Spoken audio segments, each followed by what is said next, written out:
Hello, everybody, and welcome back to Metaphysical Morning. I'm Ashley. And I'm Jessica. And welcome to another episode. Yes, How are we welcome. feeling this week? Okay. Wait. Okay, we're starting off. So sometimes, I don't know how to describe it to people, so I'm just going to tell you. Yes. Sometimes I'm overflowing and bursting with love and joy, and I can't contain it. Yes. And I don't want to contain it. And and that is Don't ever contain. This is one of those days. I don't know, I've been told it's a little much. What? But to that I say, yeah, because darkness hates the light. Exactly. Don't be like, I know. I love this. And you're so bright today. I know. I wanted to wear this because I feel like this color expresses how I feel inside. Yeah, it's definitely fuchsia. Super bright. I love it. Well, this is going to be a fun episode then. Full of love. Oh, well, I think this week, some of the things that we've been exploring, even in our own journeys, is just the journey itself. Yes. About what is the process of just getting to know yourself better. Call it a spiritual journey, call it, just healing, your healing era, whatever that is. It all comes down to like really trusting in you and getting to know and get familiar with all the parts of you. And I think so much of this journey gets glamorized. It's not always that. No. It's not. No. Call it your awakening, call it your spiritual journey, but along that way you meet all facets of yourselves. And I know I have met so many new facets of myself just this week. Yes. That painful, but also I'm grateful to get to see, that's kind of why, if you look around in your life and you wonder why things are the way that they are, until you can actually separate yourself and look at them from an outside perspective to see the pattern that continues, that's part of you that is reflecting back to you. And that's what I think can be so isolating. And so I don't want to use the word painful, but sometimes it is painful. Sometimes, but yes, it is. Yeah. I try not to. Oh, we all try not to, Yes.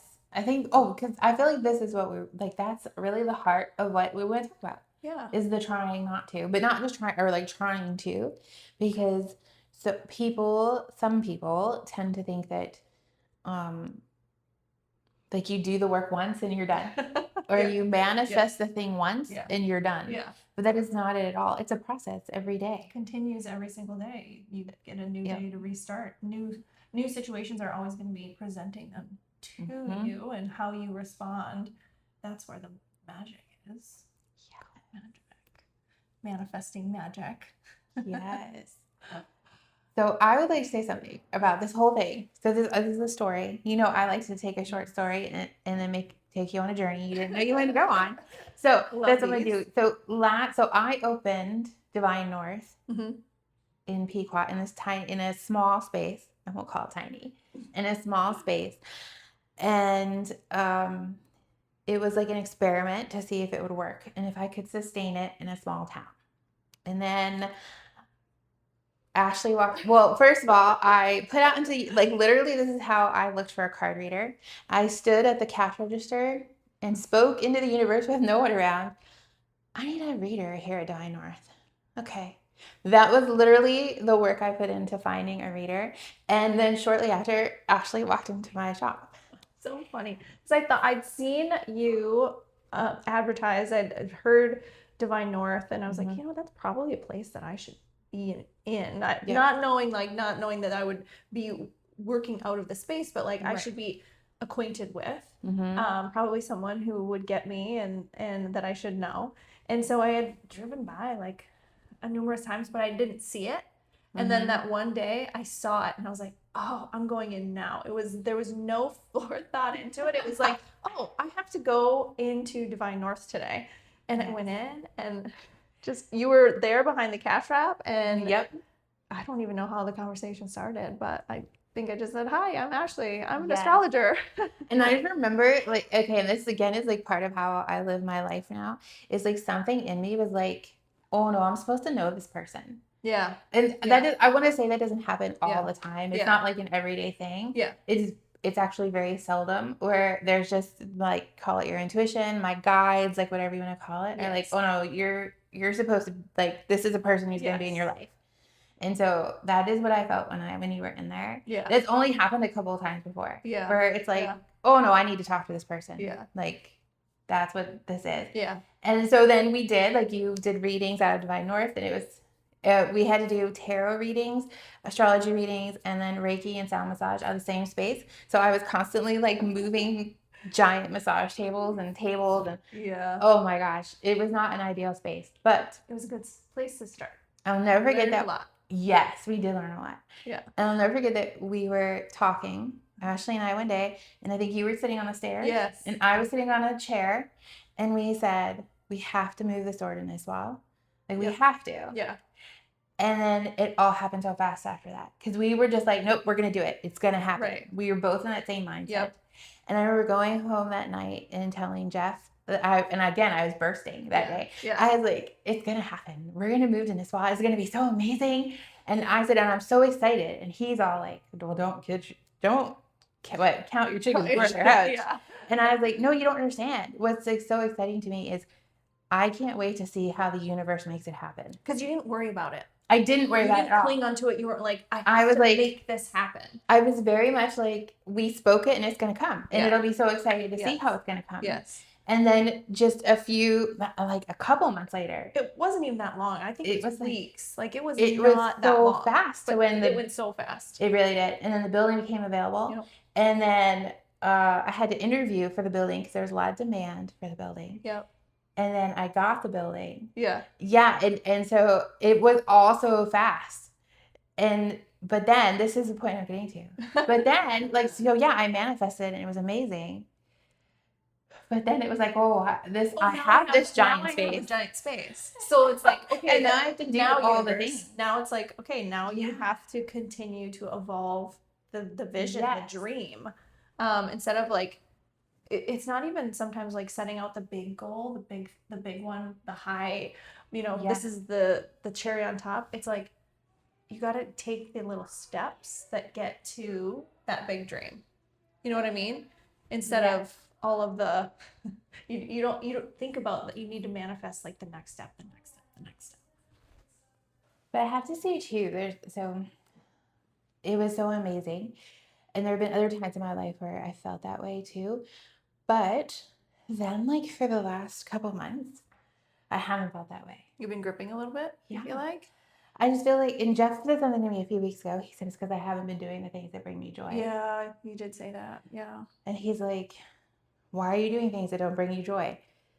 So I've been making an effort to only do the things that bring me joy. Yeah. Yes. And to focus on those things. And I'm starting to feel more like myself. So, well, and I think too, like we just entered eclipse season. So there's some energetic shifts on the way. But I think that's so true. A lot of the things that I have going on in my life right now, like big shifts, with my puppies and yoga adventure that's happening. And you know what's so interesting about that is like, I manifested it, but I haven't gripped it yet. Like, it's nothing, it's kind of like this energetic of just like, let it flow.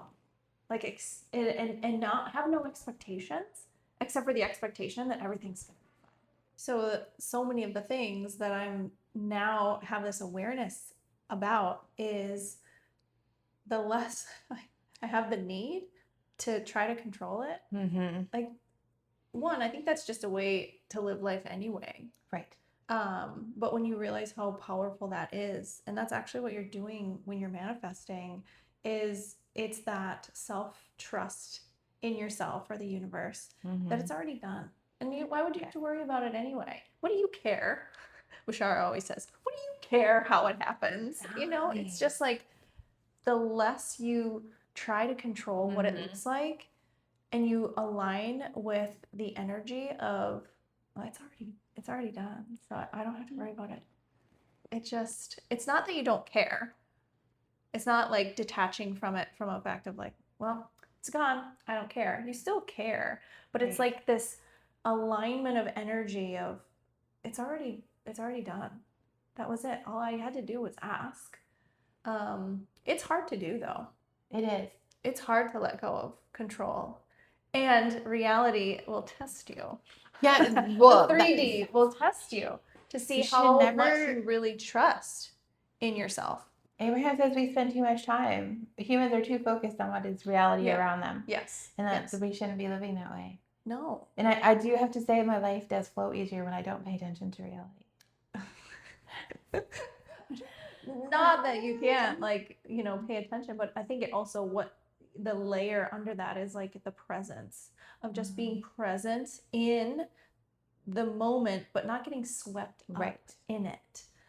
Recognizing that it's merely a reflection of how you experienced life yesterday, or another version of you is now showing and playing itself in front of you.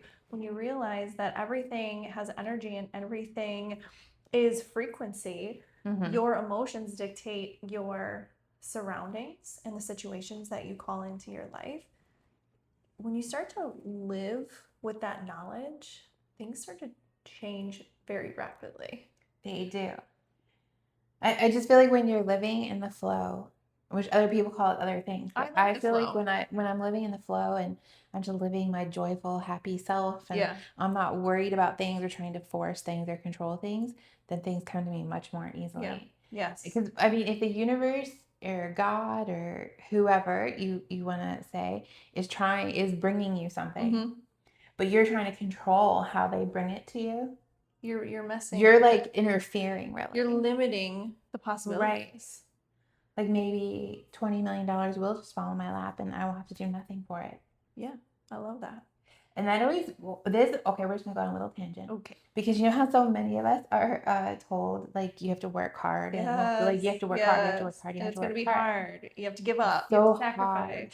Yeah, but I feel like that's not true. And we all know examples where that's not true. Well, that's part of our conditioning. Right. That's they want you to think that it's hard so that you give up and you don't try. Yes. In a way, it is hard. And I won't say that it's easy.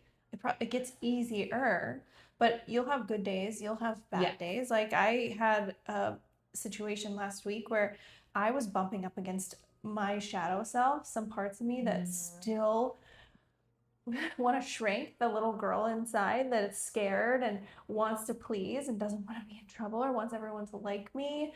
Some very revealing reflections came through.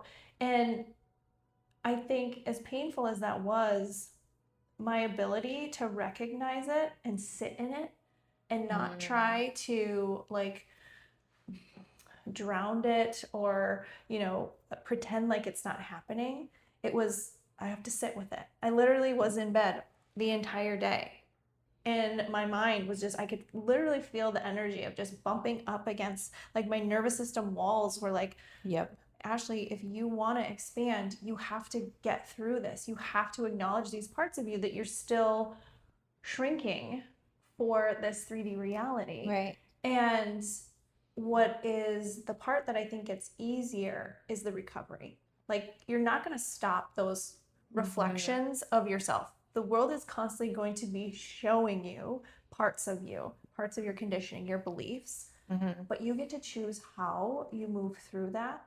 And since that happened, like I would say now I'm even more in the flow than I felt I have been in so long, because I was able to sit with that discomfort and recognize that that was just a mere reflection. It's not real. Right. It's really interesting because it's like that saying, everything is a gift. Yeah. And so even though it was really hard at first, you still, like, if you choose to look at it as a gift, or even if you want to just look at it as information. That's my new thing, is looking at it as data. This is just data. Is this good data? Do I want to keep this data? Or is this just data that I want to recode, rewrite? Right. And I've often said it's all about perspective too. Yes. It's like you just change. I firmly believe this. You really can change your perspective of something in an instant. Yeah. You just have to be like, I don't like the way I'm feeling about this. Yes. How can I look at it differently or experience it differently so that I don't feel this way about it? Yes. And it's really just, it's a decision. Yeah, I think it is You a decision. decide that you're going to like change your perspective on it and you're going to treat it differently. Yeah. So that's why I like thinking of it as like, it's just information. Well, and even to that decision, like it makes you go back to yourself and tests those things that you say you are. Okay, you say that you trust yourself completely. Are you doing that now? Right. Like it gives you the opportunity to show what you have learned. Like show that you trust yourself completely. Show that you won't shrink yourself, that that others' opinions are wonderful for them, but it's none of your business. Right. I think that's the thing too, is the people pleasing and caring what other people think. Yeah. So I think that it's been especially hard for some people because it's ingrained in us to people please. Yes. And to put others' needs and wants ahead of our own. And so I think like for some of us that's just our second nature. Like we don't even think about it. That's what we do. And so when you step out of that, you do at first upset people who are used to you being that way. Yes. But then also it's not, you have to also, so it kind of at the same time, you just stop caring what people think. And you can rationalize things, which is easy to try and say, but like really what people think of you is a reflection of them. Like you're just the mirror and they're seeing something in you it's just them, right? It's not really you. Yes. But at the same time, like you do have to live in the world. And so of course, every once in a while, what someone thinks bothers you. Get caught up in it. You're like, wait. But then I feel like that's where you can change perspective. You can be like, they don't pay my bills. Yeah. They're not like, why do I care what they think? Well, and I think too, it's recognizing how much of your energy is siphoned into different things. Into like you start to really realize what has power over you. Certainly you get to see how much power you have in other people's lives by how much they are, bothered by you or, following you or whatever, any of the other things, but like copying you. You start to realize how influential that energy is, but then also how important it is to protect your energy. And there have been numerous things, I would say in the last year where I've just realized certain people in my life that I hold space for, and I don't even do it in an active way, but I would hold space for in my collective. They were orbiting me, that took energy from me. Instead of like recharging you, instead of recharging, or just neutral, like not even being there for my benefit. Not all of them, of course, not in a malicious way, but just not aligned energetically. Right. And I'm starting to really trust and listen to that more because I believe firmly, the right people always come and the wrong ones will always leave, but you have to let them go. Yeah. You have to let people go, and it's okay to let those ties go. Sometimes the energetic cord cutting is so freeing and liberating. You don't even realize how tied you are to someone else's energy. That is very true. And I do want to say two things real fast. First of all, we're not saying you only have people in your life who benefit you. That's not what we're saying. No, that's not what we're saying. Users. Wait, and what was the other one? Oh, it's gone already. That's okay. But yeah, there's I will say, I always feel like you should have one or two, but it should only be like one or two people who you do care what they think. Oh, yeah. They're like your spouse or a best friend or something, like someone to keep you a little bit grounded. Yes. Maybe. But yeah, but that's not what we're talking about here either. No. We're talking about like the wider population. Peripheral. Yeah. Your web of connections. Yeah. Like a friendly acquaintance who's really not a friend. Not really that friendly. But yeah, it's you can't worry about what people think. And I think that it just takes up your energy. It takes up your energy. And it also inhibits you from getting to that next level, because you're either tied to a vibration that you've now asked to be moved out of, and until you can really kind of clean up your side of the street almost and make space for, because I really do believe when you are calling big things in, like, not everything gets to come with you, and that's a beautiful just life, death, rebirth type of process. Like, things fall away. You got to clean up your garden bed before you can plant something new. I have faith that the right people will come into my life. I know. Yeah. Oh, and I really do. And I'll tell you why, because I did a past life regression. Oh, yes. This is a great story. So, I did a past life regression with Michelle, who we should have on the show. We definitely want to have Michelle on the show. And so she's amazing. And so I did a past life regression, and I did not go to a past life. I went to the soul realm, and I got to talk to my spirit people. I call them beings. Beings, yeah. Yeah. And I was asking them questions, and they were telling me answers when they felt like it. It was a little frustrating. But they said that almost everyone who's supposed to be in my life is in my life. And so like I can just rest, and they're going to take care of it, and those people will come. Yeah. So, what a like sense of relief, or like, what are you worried about? You know, everything is taken care of. And I think that goes back to the joy of, like, when you feel out of alignment in your life, like, how much are you spending on the things that you enjoy? I'm not saying we don't all have obligations, because we do, that don't bring us joy, but how do you find more of the things that really light up your passions and your desires, that will make you feel lighter, that don't feel like work, that just you do it because you love it? Yes. I've recently taken up painting. I love that. I love it. It's tapping into a side of my brain that I don't usually use, and a side of myself. Yeah. And it doesn't matter if I'm good or not, because it's just a creative outlet, and it brings me joy. Yes. And I feel like that's something, this is like a whole other topic we're not going to get into, but like, things that bring you joy you don't have to be good or monetize them, or like, it's not always of like, now it has to be a job. You can just love to make a painting and enjoy the process, the creative process of it, and then burn it, and it's fine. Like, it doesn't matter, because it brought you joy. That's all that matters. Yeah. And I think all of us need to try to find more things that bring us joy. Yeah. So let us know some of the things that bring you joy. What are some of the ways that you just come back into alignment with that special place? Call it like that childlike wonder, that place where there's no pressure. It just feels so pure and so effortless. What are some of the things that help you in your lives? What do you do, Ashley? Ooh, I mean, I love to create. I felt so in flow, and this is work related, but I think this goes back to when I was creating the brand for Yoga Puppies. It's kind of like time doesn't exist when you're doing something, that there's no pressure, but it just feels so in alignment, and the creativity just flows, and you start to see from nothing, this whole creature coming to life, and you get ideas, and it's exciting, and all of a sudden it's like 10 hours have gone by, and I've created, so many different things, and they're all floating around, and it's kind of like this frenetic, like, buzz energy of just like, this is mine, I can feel it, it's coming to life.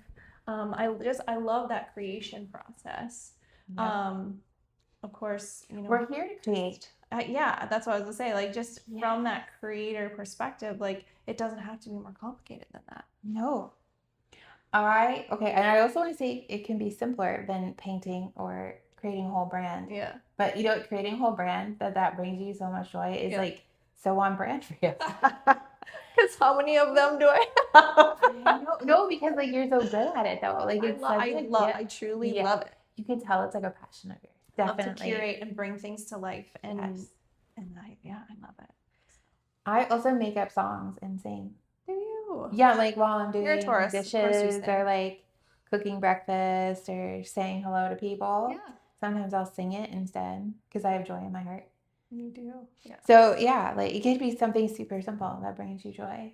It doesn't have to be. Like doing this show. I do love doing the show.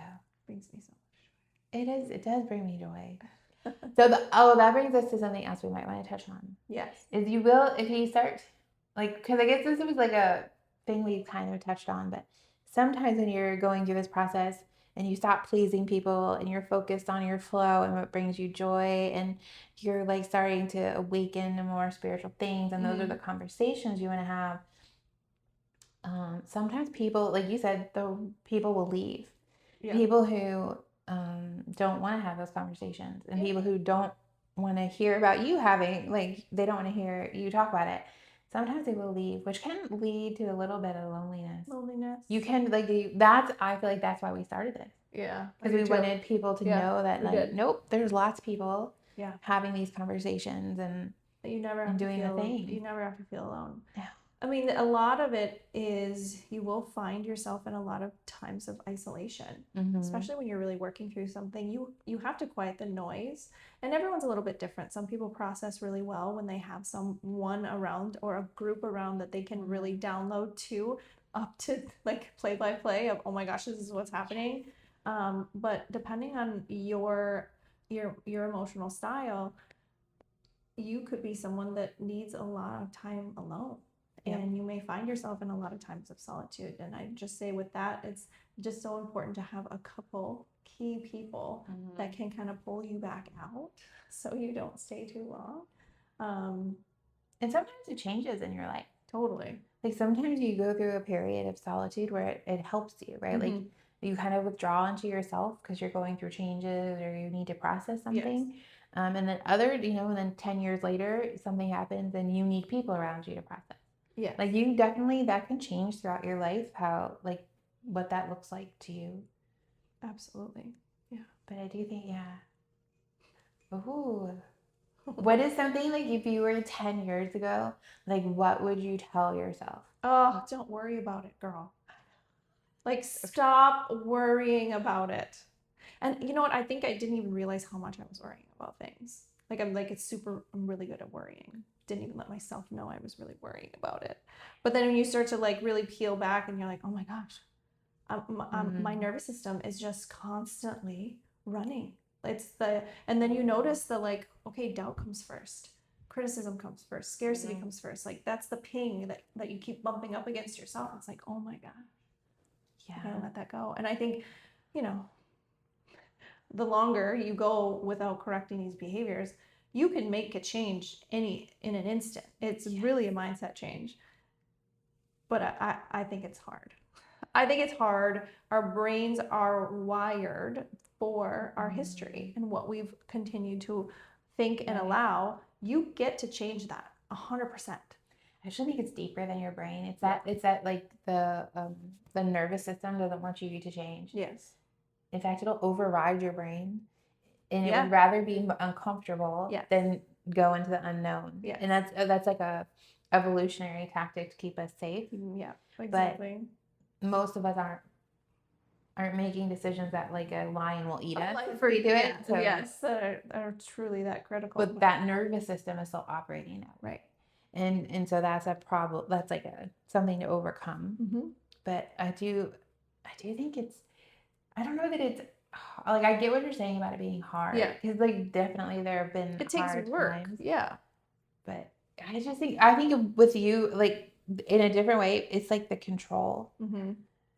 First of all, I would tell myself to stop pleasing people. Yes, that too. So I did go through a whole year where my favorite expression that I did this on purpose was F right off with that, but I used the actual word. And it wasn't just at people. It would have been like something I saw online or something I was watching or whatever. Yeah. And it just would not, if it didn't resonate with me, I was like, no, just be gone. Almost like if the another expression is like, if it's not a hell yeah, it's a no. Yes.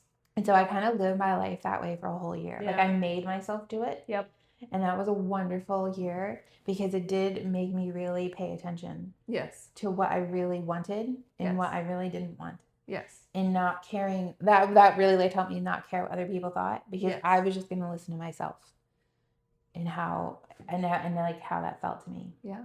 So I would tell myself to do that faster. Like do it earlier in Yes. my life. Yeah, absolutely. And then stop trying to control things.